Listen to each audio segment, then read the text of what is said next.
You think you know what love looks like. You probably picture grand gestures, big declarations, someone chasing you down the street in the rain. That is what movies taught you. But I am about to tell you something that will completely flip the way you see relationships. And if you have ever loved someone who was distant, guarded, or hard to read, this might be the most important thing you will ever hear. Here is the cold truth. The rarest thing an avoidant will ever do for you looks absolutely nothing like love. In fact, the first time it happens, you might not even notice it. You might brush it off. You might even feel underwhelmed. But what you just witnessed in that quiet, ordinary, almost invisible moment was something that person has probably never done for anyone, ever. And if you walk away from that without understanding what just happened, you will spend the rest of your life looking for something louder, something more obvious, something that looks more like love on the surface, but means far less in reality. Stay with me, because by the time you reach the middle of this, you are going to feel something shift inside you. You are going to start replaying moments with that person, and some of those moments are going to hit very differently than they did the first time around. Before we go deeper, drop the word rare in the comments right now. If someone in your life has ever made you feel confused about whether they care, drop that word and make sure you are subscribed, because what comes next changes the way you read people forever.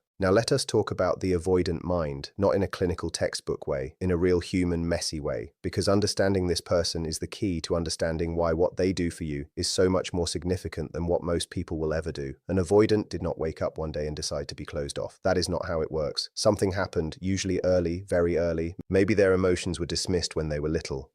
Maybe they reached for comfort and got silence instead. Maybe they learned through repeated experience that needing someone is dangerous, that vulnerability gets punished, that love comes with a price you cannot afford to keep paying. So, they adapted. The human brain is brilliant at adapting.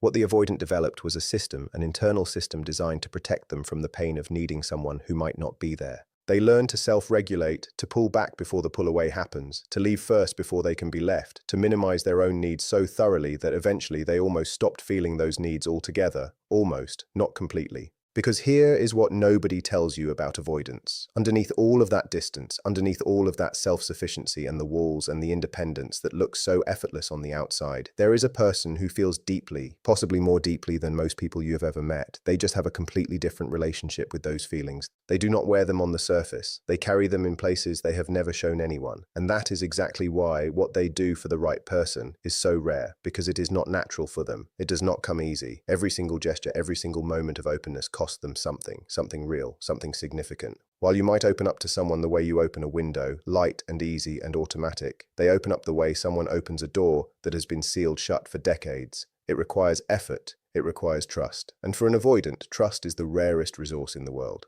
So, when I tell you that there are specific things an avoidant will do for someone they genuinely love, I need you to understand the weight of each one. I need you to understand that what looks small on the outside is seismic on the inside. Let us start with the one that almost everyone misses. They stay. That is it. They just stay. When things get emotionally heavy, when the conversation goes deeper than surface level, when you start talking about feelings or needs or the future, most avoidants do one thing instinctively. They leave. Not always physically. Sometimes they leave the room. Sometimes they leave emotionally. They go quiet. They change the subject. They suddenly remember something they have to do. Their entire nervous system is wired to create distance when closeness becomes too intense. But for you, they stayed. They sat in the discomfort. They did not run. Maybe they went quiet for a moment. Maybe they looked uncomfortable. Maybe you could see the effort it was taking them not to retreat. But they stayed, and that is not a small thing. That is everything, because you have to understand what staying costs an avoidant. Their entire psychological architecture is designed around one thing. Distance equals safety. So, when they choose closeness over safety, when they stay in a moment that every cell in their body is telling them to escape from, that is not just love. That is a person dismantling their own defense system piece by piece for you. And most people never get that from an avoidant. Most people get the disappearing act instead. Now let us talk about something even more subtle. Something that requires you to pay very close attention, because it happens quietly and it is over before most people realize it was a gift. They remembered something small. You mentioned once in passing that you had a difficult relationship with your father growing up. You said it offhandedly. You did not make a big deal of it. You moved on to something else. 3 weeks later, they bring it up. Not dramatically. They just say something like, "I was thinking about what you said about your dad. Are you okay?" Or maybe you mentioned a food you love, something obscure, something you said once without even thinking, and weeks later, without any prompting, they got it for you. Or they texted you an article about it, or they just said they saw it somewhere and thought of you. This is enormous, and here is why. Avoidants protect themselves by keeping things shallow. The more they know about you, the more attached they become. The more attached they become, the more vulnerable they are to being hurt. So the self-protective thing to do is to not pay close attention, to not let the details of your life sink in, to stay just removed enough that losing you would not be catastrophic. When they remember the small things, they are showing you that they have let you in past the first wall, that they are not keeping you at arm's length emotionally anymore, that somewhere in their mind and heart you have become someone who matters enough to think about when you are not there. That is intimacy, real intimacy. And for an avoidant, it is one of the hardest things to allow. Let us keep going, because the next one is something that often gets misread entirely. They tell you something they have never told anyone. It might seem ordinary. They might deliver it in a low, flat voice with no drama attached to it. They might say something like, "I do not usually talk about this," and then say a thing that clearly carries years of weight. Maybe it is something about their childhood. Maybe it is a fear they have. Maybe it is a failure they have never admitted to. Maybe it is something they did that they are ashamed of. Maybe it is just a dream they have that they think sounds silly. And then they look at you. And in that look, even if their face is still controlled, even if their voice is still even, you can feel the question underneath it. Is it safe? Did I just make a mistake by showing you this? The average person who has never studied the avoidant attachment style might hear that moment and think, okay, that is nice. They shared something personal. But you need to understand the size of what just happened. An avoidant does not share vulnerably, not naturally, not without massive internal cost. Vulnerability for them is not a practice. It is a risk that their history has told them repeatedly is not worth taking. They took that risk with you. That means something profound. That means you are one of the very, very few people in their life who gets to see something real, something unguarded, something true. And if you responded with care when they did that, if you held that moment gently, if you did not make them feel foolish or exposed or too much, they filed that away, and it made it possible for the next wall to come down, however slowly.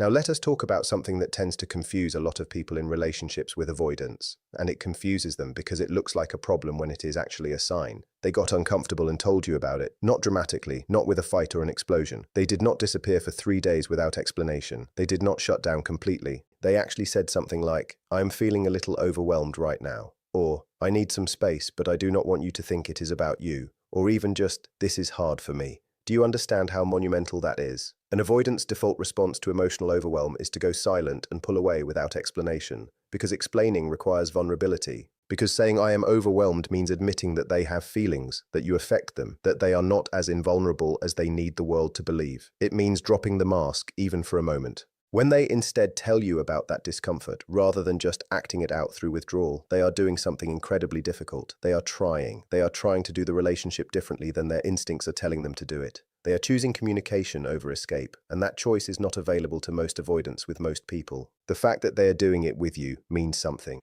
Here is another one that is almost universally missed. They showed up when you needed them, even when it was inconvenient. Avoidants are not great with other people's emotional needs, not because they do not care, but because emotional need activates something in them. It creates a pressure they are not comfortable with. When someone is sad or scared or falling apart, the avoidant instinct is usually to offer a solution or change the subject or simply disappear until the storm passes. Getting too close to someone else's pain feels threatening. It requires emotional presence, and emotional presence is the thing they have spent a lifetime guarding against. So, when you called them crying and they stayed on the phone, when you were sick and they came over even though they had other plans, when you were having the worst day of your life and they set aside whatever armor they normally wear and just sat with you in it, do not file that under ordinary.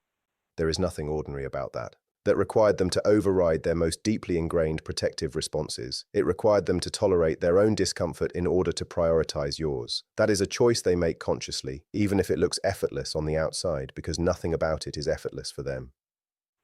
And the next one, this one is very particular to avoidance, and it is something you might have noticed without realizing what it meant. They initiated. They reached out first. They texted first. They made the plan. They said, "Let us do this, let us go there, let us spend time together," without you prompting it, without you making it clear you wanted it. They just reached out because they wanted to. For the anxiously attached person, or even the securely attached person, initiating feels natural. You feel something, you act on it. You miss someone, you text them. Simple. For the avoidant, initiating is an admission. It is an admission that they want something from you, that they need connection with you, that you are not interchangeable, that losing you would matter. And every single one of those admissions makes them vulnerable in ways that feel genuinely dangerous to their system. So they hold back. They wait. They tell themselves they are just giving you space.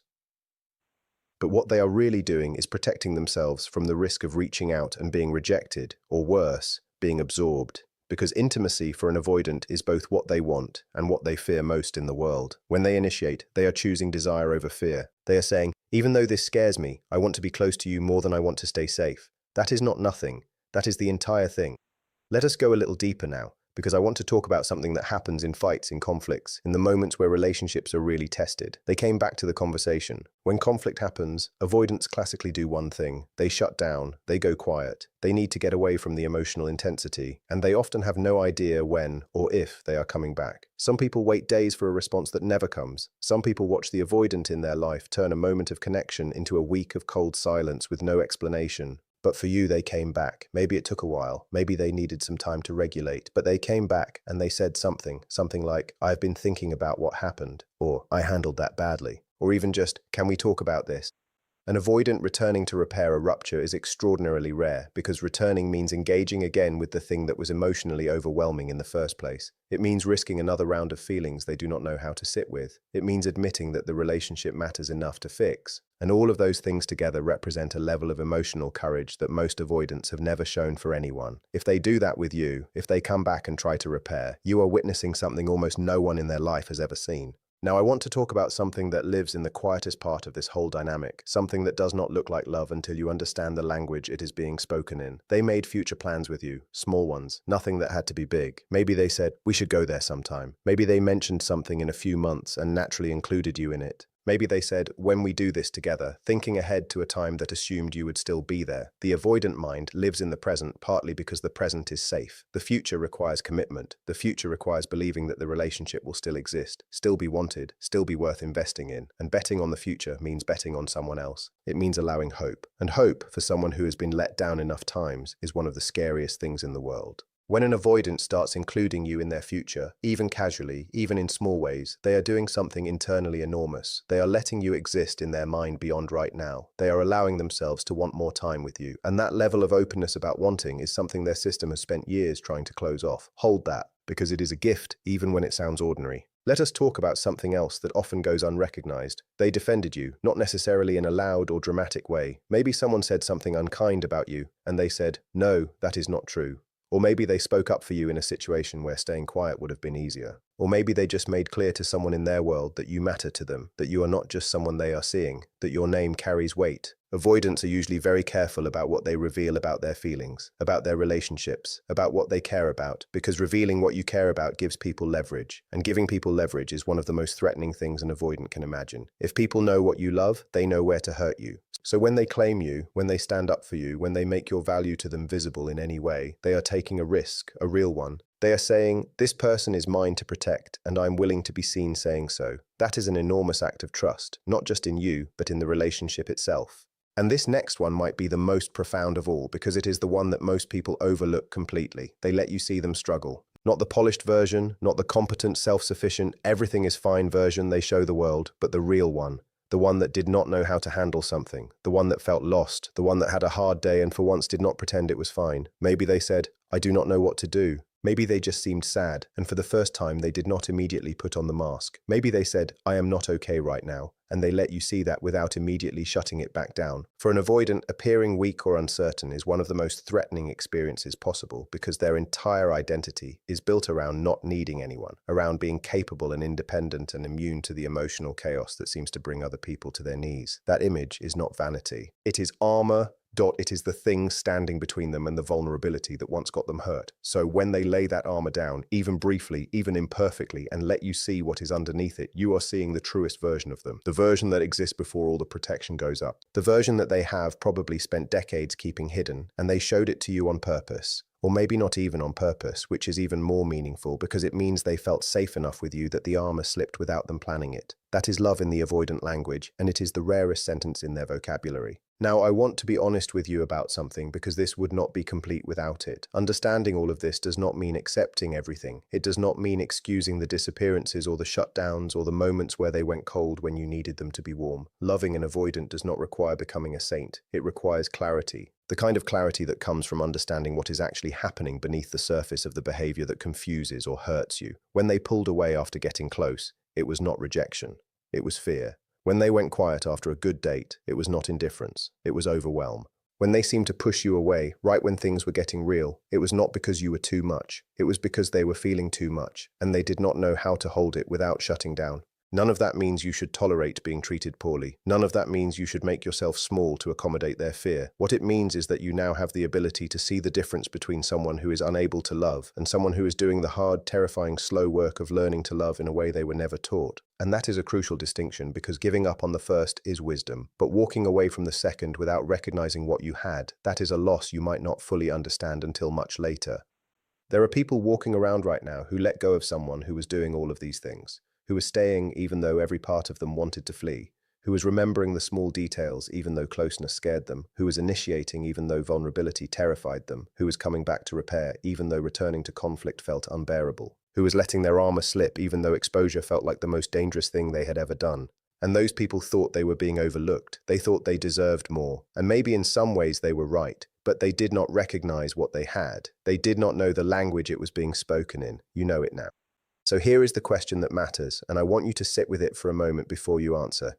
Is there someone in your life who has been doing these things quietly, who has been staying even when staying was hard, who has been showing up in ways that looked small, but now, through everything you have just heard, look enormous? Who has been speaking in a language you were not quite fluent in before today? If there is, you now have a choice that you did not have before. The choice to recognize what you are being given. The choice to meet that person with the same patience and presence they have been extending to you in the only way they know how. The choice to stop waiting for the grand gesture and start receiving the quiet, costly, extraordinarily rare thing that is actually being offered. Because here is the final truth, and this is the one that stays with you. People love in the language they were given, and some people were given a very limited vocabulary for it, but they are using every word they have. Every single one for you. And if you can hear that, if you can really hear it, that changes everything. You have been carrying a question about someone, about whether they really love you, about whether it is real, about whether what you are experiencing is enough. And I hope something in this shifted the way you hold that question, not by lowering your standards, but by expanding your understanding of what love can look like when it comes from someone who learned very early that love was not safe. The rarest thing an avoidant will ever do for you is choose you over their own fear, over and over again, in ways so quiet you almost did not see them, but they were there.